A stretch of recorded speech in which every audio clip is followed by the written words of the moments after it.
I used to work in Paris Mm-hmm. before moving to Berlin. I used to work in communication. My main client was L'Oréal, so there was nothing related to co-working. After a few years working in communication, I got really Mm, tired and I thought I need something else for my life. I had the chance to be European, so I moved actually to Berlin. I found another job back then in a communication agency. Still, it was a really bad experience for me. And I said to myself, I really need a change. yeah, Maybe marketing and communication is not for me. I need to look for yeah, something else. And while browsing a job board, I actually came across this ad that was saying Chief Happiness Officer. It was my very first encounter. I didn't know what was a Chief Happiness Officer. I was just triggered by, the title. I thought was really nice. yeah, And it was in a co-working space. And I also didn't know what was a co-working space.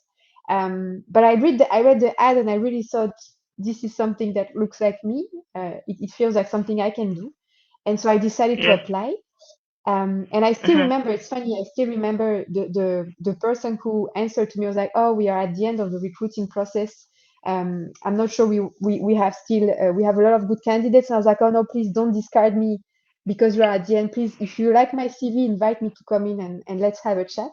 And she said, okay, if you can come today, just come. So I rushed out of work. I was like, okay, I'm going. I invented the story. I said, I'm going. And I went there, and actually, I still remember the first time I entered a co-working space, I had goosebumps of excitement. I had like, wow, what is this place? It felt incredible, like something I had never seen before because all my previous experiences in the workplace were very, how can I say? They were just, the mold of what you expect the workplace to be: desks, chairs, go to work, work, go home. That's it. And in that co-working Mm, space, there were already so many different things that were triggering my attention of like a ping pong table, a cafe, event space, whatever. I was like, wow, this looks really, really cool.